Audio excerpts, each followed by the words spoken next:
Hello and welcome. My name is Alan and we are back with more members of the 118th Congress. Today we are looking at Senator Debbie Stabenow, who is one of the two senators for the state of Michigan. Now, she is a Democrat, and before she took office, she was preceded in office by Spencer Abraham. Let's go ahead and look at who she is as an individual.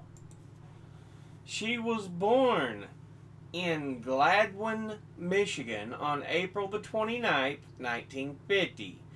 Graduated from Clare High School, earned a Bachelor of Arts from Michigan State University in East Lansing, Michigan in 1972, earned an MSW magna cum laude from Michigan State University in 1975, has been a social worker, leadership training consultant, Ingham County Commissioner 1975 to 1978, member of the Michigan State House of Representatives 1979 to 1990, member of the Michigan State Senate 1991 to 1994, before being elected as a Democrat to the 105th and 106th Congresses. Was not a candidate for re-election to the House of Representatives in 2000, but was elected to the U.S. Senate for the term commencing January 3rd, 2001.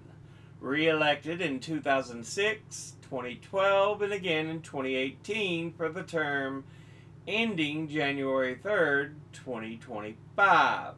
And I believe she announced she's not going to seek a new term. So, yeah, this is her last term. 14 Congresses served, 28 years in the U.S. Congress. So, yeah. Now, let's go ahead and look at the committees she is on. She is on the Committee on Agriculture, Nutrition, and Forestry, of which she is chairman, of which she's on the Subcommittee on Commodities, Risk Management, and Trade, the Subcommittee on Conservation, Climate, Forestry, and Natural Resources, the Subcommittee on Food and Nutrition, Specialty Crops, Organics, and Research, the Subcommittee on Livestock, Dairy, Poultry, Local Food Systems, and Food Safety and Security, and the Subcommittee on Rural Development and Energy. She is on the Committee on Environment and Public Works, of which she is on the Subcommittee on Clean Air, Climate, and Nuclear Safety, the Subcommittee on Fisheries, Water, and Wildlife, and the Subcommittee on Transportation and Infrastructure. She is on the Committee on Finance, of which she is on the Subcommittee on Energy and Natural Resources and Infrastructure, of which she is chairman. She's on the Subcommittee on Health and the Subcommittee on International Trade, Customs, and Global Competitiveness. She's on the Committee on the Budget, and she is on the Joint Committee on Taxation. Now, let's look at her top 5 industry donors over her career. At the top, lawyers and law firms who have donated $4,007,778. Next is retired, who have donated $2,000,000. $653,802. Next is Securities and Investment, who have donated $2,570,210. Next is Women's Issues, who have donated $2,566,725. And fifth is Health Professionals, who have donated $2,070,414. Now, let's go ahead and look at her top 5 individual donors and contributors over her career. At the top, number 1, we have Emily's List, an American PAC that aims to help elect Democratic female candidates in favor of abortion rights to office. It was founded by Alan Malcolm in 1985, and the group's name is an acronym for Early Money is Like Yeast.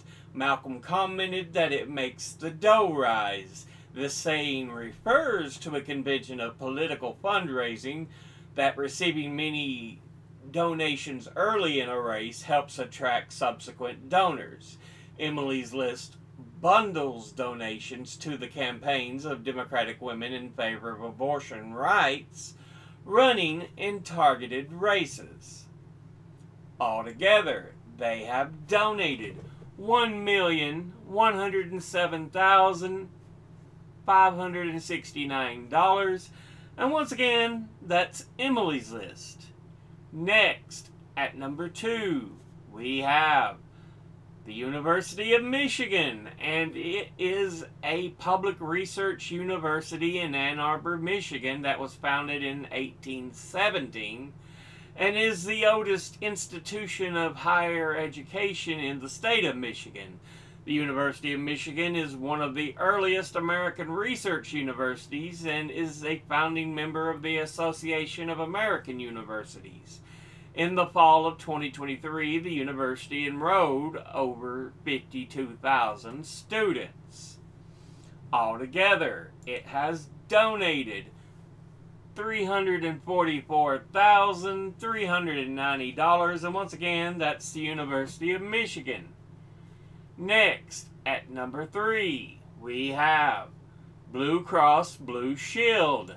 Their full name being the Blue Cross Blue Shield Association, and they are a U.S.-based federation with 33 independent and locally operated Blue Cross Blue Shield Association companies that provide health insurance to the U.S. and more than 115 million people as of 2022. It was formed in 1982 from the merger of its two namesake organizations, Blue Cross, which was founded in 1929, and became the Blue Cross Association in 1960, and Blue Shield, which emerged in 1939, and the Blue Shield Association, which it became in 1948. Its headquarters are in Chicago, Illinois. Altogether, it has donated $237,616, and once again, that's Blue Cross Blue Shield. Next, at number 4, we have DTE Energy, and it is formerly known as Detroit Edison until 1996, and is a Detroit-based diversified energy company involved in the development and management of energy-related businesses and services in the U.S. and Canada. Its operating units include an electric utility serving 2.2 million customers and a natural gas utility serving 1.3 million customers in Michigan.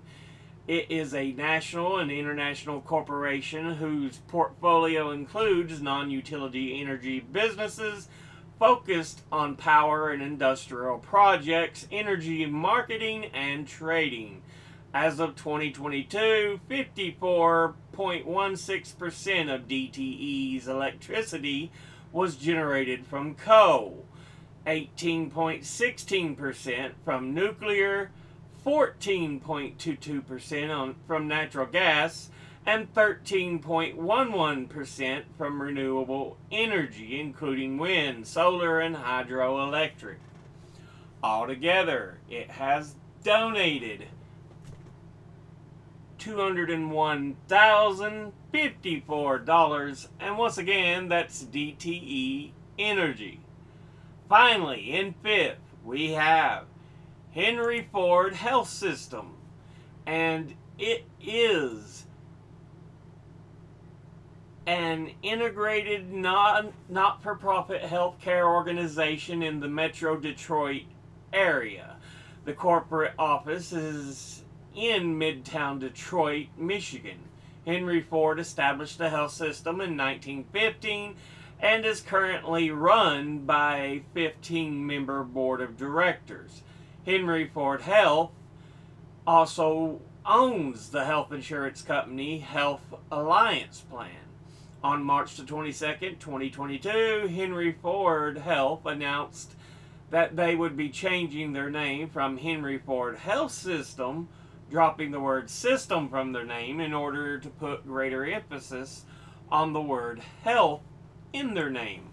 And on October 18, 2023, Henry Ford Health announced plans that it had signed an agreement to create the joint venture from Ascension, Michigan, with Ascension, Michigan, making the joint operations the largest healthcare provider in Metro Detroit.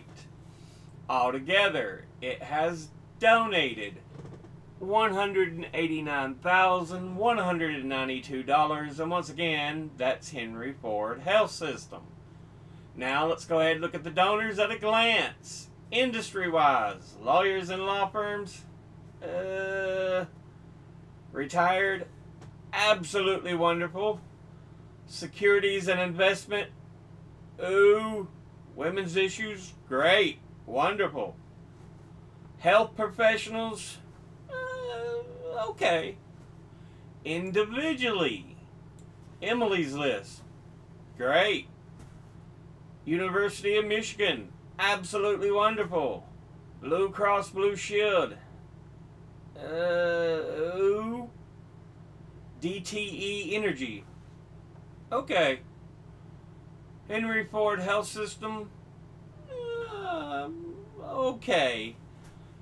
But this has been a look at Senator Debbie Stabenow, who is one of the two senators for the state of Michigan. As always, educate thyself. Think, read, study, learn. Someone tells you something you have trouble believing, ask them to cite their sources. I'll be putting links and sources in the description box below the video. Thank you all for watching. I'll see you all in the next one. Until then, later.